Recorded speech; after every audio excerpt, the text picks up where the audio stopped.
প্রেজেন্টেশনে কিন্তু আমরা দেখেছি কিভাবে স্মুথলি একজনের পর একজন প্রেজেন্টেশন করছে এবং অন্য যারা আছে তারা কিন্তু তাকে পরিচয় করিয়ে দিচ্ছে যে আমাদের নেক্সট স্পিকার কে, তারপরে কে টেক ওভার করবে, নেক্সট যে স্লাইডটাকে ডিসকাস করবে। তো খুবই সুন্দরভাবে স্মুথলি ট্রানজিশন হয়েছে। তারপরে স্লাইড গুলো ভিজুয়াল ভালো ছিল, প্রেজেন্টেশনটা কনফিডেন্ট ছিল। So all in all very good presentation. তো এখন কোন জায়গায় ইমপ্রুভ করা যায়? ইমপ্রুভ করার একটা জায়গা হচ্ছে যে আমরা যখন স্লাইড প্রিপেয়ার করি, স্লাইডে খুব বেশি ওয়ার্ড দিব না, স্লাইড গুলো থাকবে একটু স্লিম, মানে ইমেজ থাকবে, ডায়াগ্রাম থাকবে, চার্ট থাকবে, কিন্তু ওয়ার্ড থাকবে খুবই কম, দুটো তিনটা, মানে চারটা ওয়ার্ড, মানে বা হয়তো একটা দুটো সেন্টেন্স, মানে তার বেশি না। কিন্তু আমরা দেখেছি যে কোনো কোনো স্লাইড ছিল যেখানে একটু ওয়ার্ড বেশি ছিল। তো ওয়ার্ড বেশি থাকলে যেটা হয়, যারা অডিয়েন্স তারা আর ওই স্পিকারের কথা না শুনে ওই স্লাইড থেকে ওয়ার্ড গুলো পড়ে।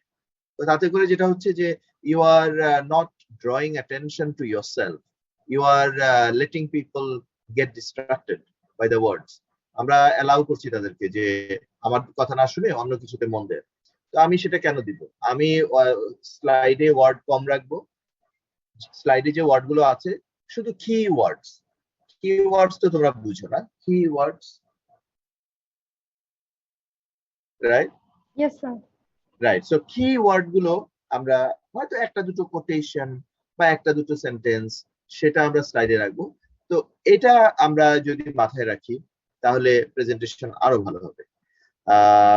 তো অল ইন অল আমি মনে করি ফার্স্ট ইয়ার স্টুডেন্ট হিসেবে শম্পা, নিকা, মারিয়া এন্ড দি আদার্স, তোমরা সবার নাম বলছি না, 8 জন ছিলে, তোমরা সবাই খুব সুন্দর প্রেজেন্টেশন করেছো। আমি বলবো কি, তোমাদের যদি স্লাইড শেয়ার করার সুযোগ থাকে, আমাদের হয়তো ওই যে গুগল ডক, আমাদের গুগল ক্লাসরুম যেখানে আছে সেখানে তোমরা শেয়ার করে দিতে পারো যাতে অন্যরাও দেখতে পারে, যদি তোমরা চাও সেখানে Okay, আপলোড sir. করে দিতে পারো, রাইট?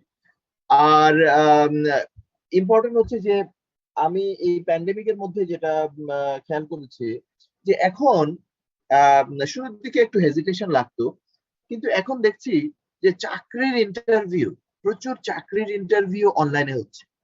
প্রথম দিকে একটু হেজিটেশন হতো কি যে আসলে একজনকে চাকরি দেয়া হবে, তাকে না দেখে দূর থেকে একটু মানে অনলাইনে কথা বলে চাকরি দেওয়া হবে, এটা কেমন, এটা কি ঠিক হবে? কিন্তু আম, বেশ কয়েকটা চাকরি ইন্টারভিউতে ছিলাম এবং দেখলাম যে না, মোটামুটি বেশ ভালো মতোই ইন্টারভিউ করা যায়, বেশ ভালো মতোই যাচাই বাছাই করা যায় অনলাইনে। কারণ এই যে ধরো তুমি একটা প্রেজেন্টেশন করছো, তোমার একটা ইন্টারভিউ নিচ্ছি, তো এই ইন্টারভিউ সময় কিন্তু অনেক প্রশ্ন করা যায়। আর ওই যে যারা প্রেজেন্টেশন করছে তারা যে দেখে দেখে করছে অতটা কিন্তু হয় না, দেখে দেখে করলে স্পন্টেনিটি থাকে না। আর কোয়েশ্চেন আনসার সেশন যেটা থাকে, আজকে যেটা আমাদের কোয়েশ্চেন আনসার সেশনটা আমরা করিনি, আমাদের হয়তো নেক্সট টাইম হয়তো কোয়েশ্চেন আনসার আমরা রাখবো। তো কোয়েশ্চেন আনসার সেশনে যারা মানে এমপ্লয়ার, তারা কিন্তু প্রশ্ন করে নিতে পারে এবং প্রশ্ন করে ঠিকই যাচাই বাছাই করে নিতে পারে। আর ভিডিওতে তো দেখাই যায় একজন পার্সন, তার জেস্টার, তার পশ্চার, তার বডি ল্যাঙ্গুয়েজ, অ্যাপিয়ারেন্স সবই মোটামুটি ভিডিওতে দেখা যায়। তো তাহলে আসলে সেভাবে অসুবিধা হয় না। তো অনলাইনে এখন চাকরির ইন্টারভিউ নেওয়া হচ্ছে, অনেকে চাকরি পেয়ে যাচ্ছে অনলাইনে। তো সেই জন্য আমার মনে হয় যে তোমাদের এই যে প্রেজেন্টেশন করলে, এরকম যদি প্রেজেন্টেশন আরো করো এবং তোমরা নিজেরাই যদি আহ, মানে অনেক সময় তোমাদের যে সামনে এক্সাম আছে, হয়তো মানে নভেম্বরে হবে, আমি শিওর না কবে হবে। তো নভেম্বরে যদি হয় তোমাদের এক্সাম গুলো, আহ, তাহলে তোমরা যদি প্রিপারেশন নিতে চাও, তো তোমাদের ছোট ছোট গ্রুপ করে যারা যারা ভালো, আহ, যাদের মধ্যে কম্পেটিবিলিটি আছে, যারা আহ, যাদের মধ্যে কোঅপারেশন ভালো, আন্ডারস্ট্যান্ডিং ভালো, তোমরা ছোট ছোট গ্রুপ করে অনলাইনে তোমরা কিন্তু মিট করে তোমরা কিন্তু স্টাডি করতে পারো। মানে স্টাডি গ্রুপ বানিয়ে যে একসঙ্গে একটু ম্যাটেরিয়াল শেয়ার করা বা একসঙ্গে ডিসকাস করা, এটা যদি করো দেখবে যে অনেক কিছু মনে থাকবে। মানে অনেক সময় আমরা যেটা করি যে পড়ি কিন্তু ভুলে যাই, পরীক্ষার সময় মনে রাখতে পারি না। তো এটা কেন হয়? কারণ হচ্ছে আমরা হয়তো যেটা পড়েছি সেটা কারোর সঙ্গে ডিসকাস করিনি, কারোর সঙ্গে শেয়ার করিনি। তো সেই জন্য ভালো মতো প্রসেসিং হয়নি, যেটা শিখেছি ভালো প্রসেসিং হয়নি। তো এটা হয়। তো তোমরা যদি একটু ছোট গ্রুপ করে করে শেয়ার করো, ডিসকাস করো, তাহলে দেখবে যে তোমাদের মনে থাকবে, তোমাদের প্রিপারেশন ভালো হবে এবং পরীক্ষার সময় লেখা ভালো হবে, ভাইভাতে পারফরমেন্স ভালো হবে। সো ওভারঅল সামনে যদি তোমাদের আরো মানে জবের ব্যাপারে প্ল্যান থাকে, আহ, ভালো ভালো জবের জন্য তোমরা যদি এখনই প্রিপারেশন নিতে চাও, তাহলে কিন্তু ওই যে ছোট ছোট গ্রুপ করে পড়ো। আমি আমার নিজের কথা অনেক সময় বলি স্টুডেন্টদের বা অন্যদেরকে অনেক সময় বলি যে আমার ইউনিভার্সিটিতে এসে আমার রেজাল্ট ভালো হয়েছিল। আমার আগের রেজাল্ট ভালো ছিল স্কুল কলেজে, কিন্তু প্রাইমারিতে বা সেকেন্ডারিতে বা টার্সিয়ারিতে রেজাল্ট সবসময় ভালো ছিল। কিন্তু ইউনিভার্সিটিতে এসে যেহেতু সবাই ভালো স্টুডেন্ট, এখানে রেজাল্ট ভালো করা কঠিন। স্কুল কলেজে আমরা অনেকেই ফার্স্ট সেকেন্ড থার্ড ছিলাম, কিন্তু ইউনিভার্সিটিতে এসে দেখা যায় যে একটু ভালো রেজাল্ট করা কঠিন হয়ে যায়, কেন সবাই তো ভালো স্টুডেন্ট। ইউনিভার্সিটিতে যারা ভর্তি হয় সবাই মোটামুটি একটা লেভেলে থাকে, সেখানে ভালো রেজাল্ট করা একটু কঠিন।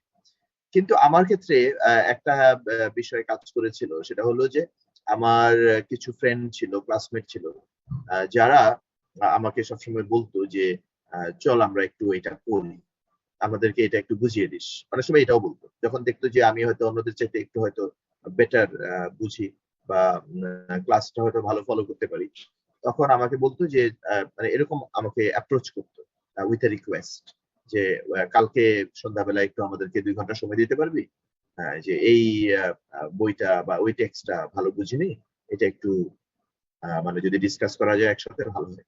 তো আমরা এইভাবে একসঙ্গে 3 জন 4 জন আমরা বসে যেতাম, আহ, একসঙ্গে বসে যেতাম। তো বসে যেটা হতো যে আমরা যে যেটা বুঝতাম একসঙ্গে পড়তাম, যে যেটা বুঝতাম সেটা বলতাম, যে যেটা বুঝতাম না সেটাও শেয়ার করতাম, যেটা বুঝতে পারছি না। তখন দেখা যাচ্ছে যে আমাদের 4 জনের মধ্যে কেউ একজন হয়তো ওই বিষয়টা বুঝতে পারে, সে হয়তো এটা এক্সপ্লেন করলো। তাতে করে যেটা হতো all of us benefited from that. তো আমি হয়তো ওই গ্রুপে অন্যদের চাইতে আমার রেজাল্ট ভালো ছিল, বা সবার চাইতেই ভালো ছিল, কিন্তু দেখা যেত আমিও অনেক সময় ওদের কাছ থেকে, ওদের অ্যানালিসিস থেকে অনেক কিছু শিখতে পারতাম। আবার আমি অনেক কিছু এক্সপ্লেন করতাম, অন্যরা শিখতে পারতো। তো আমি যে কথাটা বলতে চাচ্ছি যে আমরা এমন একটা যুগে বসবাস করি যে যুগে কোলাবোরেশন ইজ এক্সট্রিমলি ইম্পর্টেন্ট। আমরা যদি একা একা কাজ করি, একা একা পড়ি, একা একা কাজ করি, আমরা খুব বেশি দূর সমাজের জন্য কিছু করতে পারবো না। আমরা যদি সত্যি সত্যি আমরা সোসাইটির জন্য কাজ করতে চাই, বাংলাদেশের জন্য কাজ করতে চাই, নিজেদের জন্য কাজ করতে চাই, পরিবারের জন্য কাজ করতে চাই, যদি আমরা মিনিংফুল কিছু করতে চাই, আমাদেরকে অবশ্যই কোলাবোরেট করতে হবে। একা একা বড় কাজ করা যায় না। একা একা তুমি কিভাবে বড় কাজ কি করবে? এই যে সবসময় একটা টিম লাগে। তুমি যদি দেখো সায়েন্টিফিক রিসার্চ এখন যেটা হয় ওয়ার্ল্ড ওয়াইড, সায়েন্টিফিক রিসার্চ দেখবে যে ওরা গ্রুপে কাজ করে, 10 জন 12 জন 15 জনের একটা টিম থাকে, এন্ড দে ওয়ার্ক টুগেদার। তো যারা ভালো ধরো গান করে, তারা দেখা যায় তাদের একটা গ্রুপ থাকে, and they meet, they discuss ideas, and then they come up with something wonderful together.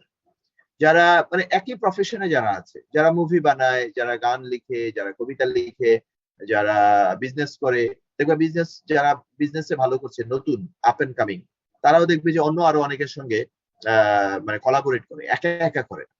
ধরো তুমি যদি একটা বিজনেস এস্টাবলিশ করতে চাও, তুমি একা যদি করো তোমার ফেইলিয়ারের সম্ভাবনা বেশি। কিন্তু তুমি যদি 3 4 জনের সঙ্গে মিলে করো, মিলে যদি একটা প্ল্যান করো, দেখবে যে pros and cons, strength weakness opportunity threat, যেটাকে সোয়াট অ্যানালিসিস বলে, স্ট্রেংথ উইকনেস অপরচুনিটি থ্রেট। এই সোয়াট অ্যানালিসিস করা যায় যে আমরা যে বিজনেসটা করতে যাচ্ছি, রিস্ক আছে, কি ধরনের রিস্ক আছে, কি ধরনের অপরচুনিটি আছে। দেখা যায় 4 জন মিলে করলে তোমাদের সাকসেসফুল হওয়ার সম্ভাবনা বেশি। এক একজন এক একটা দিকে স্ট্রেংথ। কেউ হয়তো ডেকোরেশনের দিকে মনোযোগ দিবে, কেউ হয়তো মার্কেটিং এর দিকে মনোযোগ দিবে, কেউ হয়তো প্রোডাক্ট কোয়ালিটিটা এনশিওর করবে, কেউ হয়তো টাকা পয়সার হিসাবটা ভালো বুঝবে। তো তোমরা যদি টিমে কাজ করো, কোলাবোরেট করো, দেখবে যে all of you will benefit from the different strengths of the group members. In a group, different members have different strengths. একজন হয়তো বলবে যে আমি তো ভালো ভিজুয়াল বানাতে পারি না, আরেকজন বলবে যে আমি ভালো স্লাইড বানাতে পারি, সে সুন্দর স্লাইড বানিয়ে দিল। আরেকজন খুব ভালো ইন্টারনেট রিসার্চ করে মানে ম্যাটেরিয়াল ভালো কালেক্ট করতে পারে, সে ম্যাটেরিয়ালটা কালেক্ট করলো। আরেকজনের প্রেজেন্টেশন স্কিল ভালো, আরেকজনের অর্গানাইজেশন স্কিল ভালো। তো এই যে তোমরা যখন টিমে কাজ করবে, আজকে যেরকম 8 জনের একটা টিম কাজ করলো, এটা আমি খুবই অ্যাপ্রিসিয়েট করি। খুবই ভালো উদ্যোগ। তোমরা মানে সেলফিশ না হয়ে তোমরা কোলাবোরেট করেছো, ইউ ওয়ার্ক টুগেদার। এই collaboration is very important. So আমি এটাই আশা করবো যে তোমরা এই কোলাবোরেশনটা কন্টিনিউ করবে এবং সামনে এগিয়ে যাবে, কারণ সামনে আমাদের যে ফিউচার, আমাদের যে চ্যালেঞ্জ গুলো বাংলাদেশের জন্য, একটা সময় আসবে হয়তো বাংলাদেশের পানি খুব কঠিন হয়ে যাবে, পানির স্তর নেমে যাচ্ছে, দেখবে যে টিউবওয়েলে এখন পানি পেতে গেলে অনেক নিচে যেতে হয়। তো ওয়াটার ক্রাইসিস একটা বড় অ্যাকিউট ক্রাইসিস হিসেবে দেখা দিতে পারে ইন ফিউচার। তারপরে আমাদের দেখা যায় যে ইন্ডিয়ার সাথে নদীর পানি নিয়ে সমস্যা আছে। সো ওরা যদি নদীর পানি না দেয়, আমরা আস্তে আস্তে দেখা যাবে অনেক জায়গাটা ডেজার্ট হয়ে যাবে, পানি একটা বড় ক্রাইসিস হবে। তারপরে যেমন দেখো যে টেম্পারেচার বেড়ে যাচ্ছে, বেড়েই যাচ্ছে। সো একটা যেটা হচ্ছে যে আমাদের কিন্তু জীবনযাত্রা অসহনীয় পর্যায়ে চলে যাচ্ছে because of climate change, because of the rise of temperature. তারপরে ধরো পলিউশন একটা সিরিয়াস ইস্যু। তারপরে দেখো সোশ্যাল মিডিয়া আসার পরে বুলিং হচ্ছে, তারপরে দেখো যে বিভিন্ন ভাবে অ্যাবিউজ করে মানুষ মানুষকে। তারপরে দেখা যায় এই যে অনলাইনে অপরিচিত মানুষজনের সঙ্গে পরিচয় হচ্ছে, তারপর তারা তোমাকে ডেকে নিয়ে ক্ষতি করছে, বিভিন্ন সময় বিজনেসের অফার দিয়ে টাকা মানে নিয়ে যাচ্ছে। তো বিভিন্ন ভাবে বিভিন্ন ধরনের চ্যালেঞ্জ আমাদের সোসাইটিতে আছে।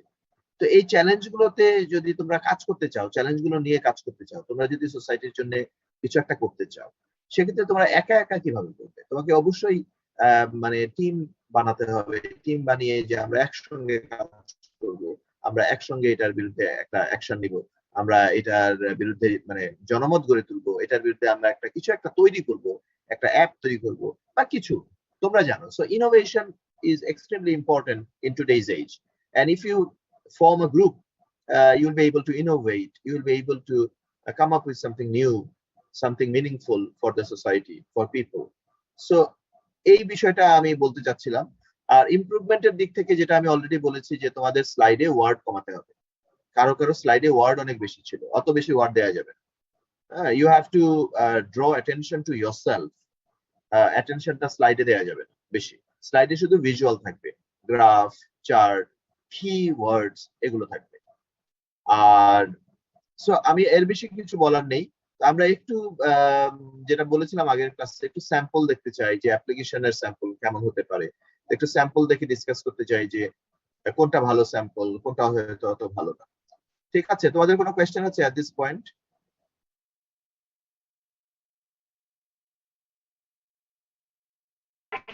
No sir.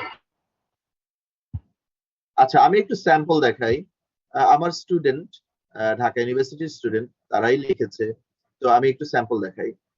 যেমন এখানে আহ, আহ, একটা ডিপার্টমেন্টের স্টুডেন্ট লিখেছে একটা অ্যাপ্লিকেশন। একটু মনে হয় বড় করি স্ক্রিনটা।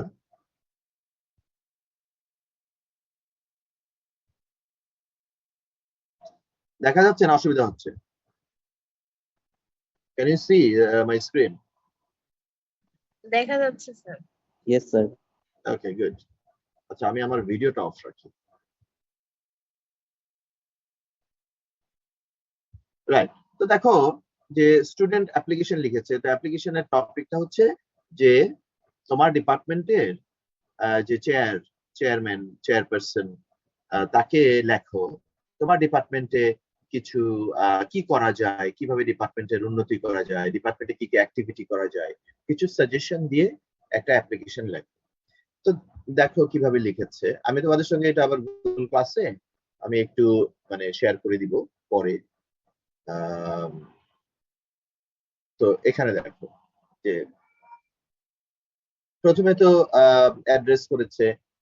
প্রথমে দেখো ডেট লিখেছে সেপ্টেম্বর 14, 2021। তারপরে দি chairman, department of genetic engineering biotechnology, Dhaka university. তারপর সাবজেক্ট লিখেছে। তোমরা তো এইভাবেই লেখো নাকি? জি স্যার। স্যার ফর্মালি যখন লিখবো তখন কি ইউনিভার্সিটি অফ ঢাকা লিখবো না? রাইট, আমিও সেটা প্রেফার করব। ঢাকা ইউনিভার্সিটি তো আসলে বাংলায় আমরা ঢাকা বিশ্ববিদ্যালয়, সেটার ইংরেজি আসলে university of Dhaka. So Dhaka ইউনিভার্সিটিটা এটা আসলে একটু ব্যাংলিশ, মানে বাংলা ভাষার মতন হয়ে যায়। আসলে ইংলিশে লিখলে ইউনিভার্সিটি অফ ঢাকাই লেখা উচিত, আর বাংলায় লিখলে ঢাকা বিশ্ববিদ্যালয়। সো খুব সুন্দর পয়েন্ট। হ্যাঁ, ঠিকই বলেছো, ঢাকা ইউনিভার্সিটি না লিখে এখানে ইউনিভার্সিটি অফ ঢাকা লেখা উচিত ছিল, যেহেতু এটা ইংলিশ।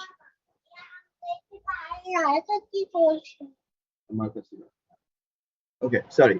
সো দেখো এখানে সাবজেক্ট যেটা আছে suggesting a number of future activities, suggesting a number of future activities, এখানে তোমাদের কি মনে হয় ঠিক আছে এটা সাবজেক্টটা?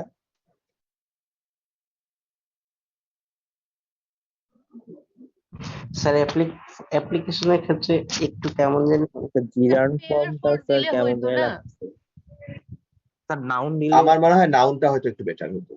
জি স্যার, নাউন যে দিলে ভালো। এরকম হয়তো হতে পারতো যে অথবা অথবা যদি এরকম হয় যে sharing a few suggestions from the students of batch 12, এরকম কিছু যদি হয় আর একটু সফট হতো আর কি। মানে আমরা অ্যাপ্লিকেশনে খুব বেশি অ্যাগ্রেসিভ হতে চাই না। তুমি তোমার চেয়ারম্যানকে লিখছো, অ্যাগ্রেসিভলি না লিখে একটু মানে পোলাইটলি লেখা ভালো। তাহলে suggesting a number of future activities এটা খুব বেশি স্ট্রেট ফরওয়ার্ড হয়ে গেছে। এটা হয়তো যদি এরকম লিখতো যে sharing some ideas from batch 12। G sir, suggest sir চেয়ারম্যানকে সাজেস্ট করা যায় না স্যার। হ্যাঁ, সাজেস্ট না করে যায় হয়তো, কিন্তু ওইভাবে সাবজেক্টে না লিখে হয়তো sharing a few idea, sharing বললে ভালো হতো। অথবা রিকোয়েস্ট টু কনসিডার, এরকম কিছু হতে পারে। Request, humble request from the students, মানে এরকম কিছু হলে বেটার হতো না? জি স্যার। জি স্যার। A humble request অথবা sharing a few ideas, এরকম কিছু হলে ভালো হতো। যাই হোক, তো তারপরে দেখো ডিয়ার স্যার, ঠিক আছে, তারপর দেখো I was so excited when my senior, আচ্ছা তোমরা কেউ একবার পড়ো, তারপরে আমরা এটা ডিসকাস করব। স্যার আমি পড়বো। হ্যাঁ please. Dear sir, I was so excited when my senior